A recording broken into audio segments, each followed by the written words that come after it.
Welcome to this explainer. Look, if you've been feeling totally trapped in a relentless cycle of worry, today we're going to do something absolutely empowering. We're building a comprehensive, evidence-based mind-body toolkit. The goal? To help you actually manage and, frankly, overcome chronic generalized anxiety disorder. Let's get right into it. Here's our roadmap to recovery. We'll be moving quickly through 6 key areas today: demystifying chronic GAD, the mind-body impact, rewiring your thoughts with CBT, calming the physical body, holistic lifestyle interventions, and finally, the path to recovery. All right, let's dive right into section 1, demystifying chronic GAD and understanding your baseline. You know, so many people suffer in silence for literally years, constantly asking themselves this exact question. Am I just really stressed out? Or is this actually an anxiety disorder? It's a massive, vital distinction. So let's clear up that confusion right now. Okay, let's look at the dividing line here. Chronic stress is basically an adaptive response to persistent, real-world pressures. Think of a really demanding job or serious financial strain. And while that's totally exhausting, it's situational, right? When the stressor goes away, the stress usually resolves. But generalized anxiety disorder, or GAD, is characterized by unrelenting worry that spans multiple domains of your life for at least 6 months. And crucially, it often lacks a concrete trigger. Your entire baseline shifts. So even when things are completely fine, your brain just keeps sending out these blaring warning signals of danger. And man, that shifted baseline takes a serious toll.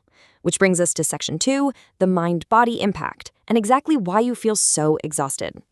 I always find it incredibly validating to actually map this out. Because as you can see, anxiety does not just live in your head. It's like a giant web connecting your catastrophic thoughts, your emotional states, like deep sadness or irritability, your behaviors, like pulling away from friends, and profoundly, your physical symptoms. They're all deeply interconnected.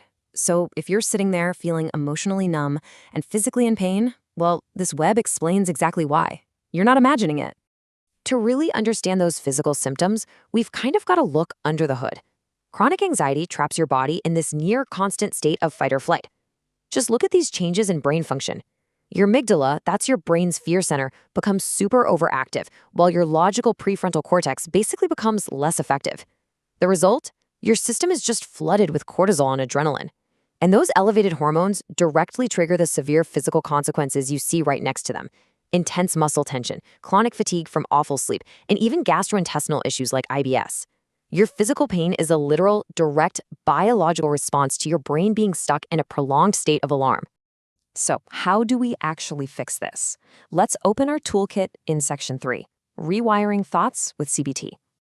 Our first major tool is cognitive behavioral therapy, or CBT. Now, CBT is absolutely foundational for managing GAD. It's an evidence-based psychotherapy designed to help you catch what we call negative automatic thoughts. You know, those instant, totally catastrophic assumptions your brain jumps to, yeah, those. CBT helps you replace them with balanced, realistic perspectives. It essentially teaches you to actively challenge those irrational thinking patterns so you can truly recontrol over your own mind. A core technique within this is the ABC model. So next time you feel that anxiety spiking, I want you to hit pause.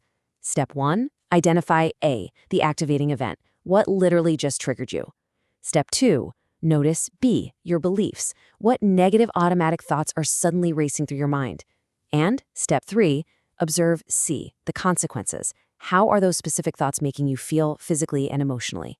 By breaking it down like this, you intercept the thoughts that are artificially fueling your panic. It's a real game changer.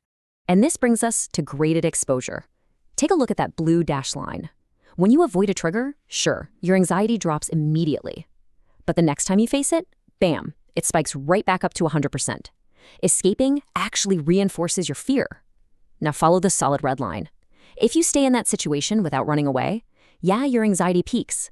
But eventually, your nervous system learns there's no actual danger. The anxiety naturally drops through a process called habituation. So, how do we actually apply this in real life? We build an exposure ladder. First, just list out the situations that cause your anxiety. Next, rank them from the least anxiety-provoking to the absolute most. Then you create your graded ladder. Finally, you systematically expose yourself to these triggers, starting right at the very bottom. But here is the crucial point. You've got to do this without relying on safety behaviors, like, always bringing a friend along or hiding behind your headphones.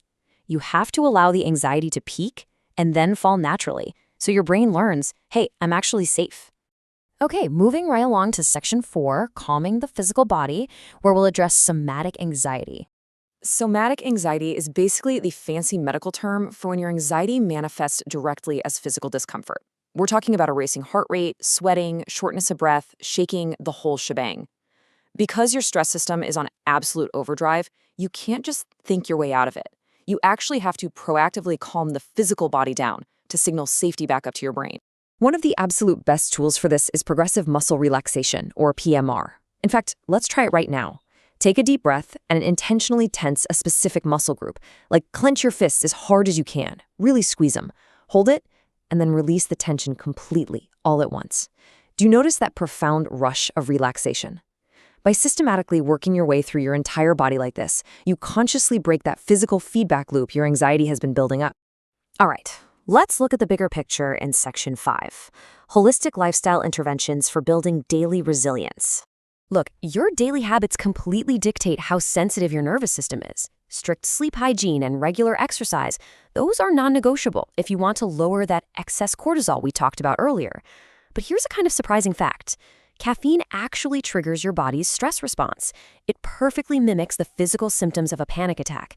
Literally, just cutting out your morning coffee can drastically stabilize your baseline anxiety. And finally, you have to fight the urge to isolate. Staying socially connected is absolutely critical because anxiety naturally drives us to withdraw, and that only makes the symptoms worse. And finally, let's wrap up with section 6, the path to recovery and seeking support. We really need to talk about the medical path to healing because seeking professional help is a profoundly crucial part of your toolkit. Let me be clear. Medication is not a crutch. For moderate to severe GAD, it's often a completely necessary biological tool. Antidepressants like SSRIs or TCSAs help regulate the brain chemistry and central sensitization that gets so dysregulated by chronic anxiety. And beta blockers? They are an incredible tool. They actually block the effects of adrenaline to physically stop the rapid heartbeat and shaking of somatic anxiety. Consulting with a specialist in adult psychiatry ensures you get a personalized plan. Sometimes you need that medical baseline so your CBT and lifestyle changes can actually take effect. I really want to leave you with this quote from Brain Health USA. Seeking help is not a sign of weakness, it's a sign of strength and self-awareness. If there is one crucial point to take away from this entire explainer, it's this. Generalized anxiety disorder is just an adaptive survival response that has simply gone into overdrive. It is a highly treatable medical condition. It is absolutely not a personal failing. So, I've got to ask you, what is the very first tool from today's explainer that you're going to use to start reclaiming your life? Whether that means finally scheduling a visit with a medical professional, trying out progressive muscle relaxation tonight before bed, swapping out that morning coffee, or just writing down your very first exposure ladder, you now have the structured knowledge to take that first truly powerful step toward recovery. Thank you so much for learning with me today.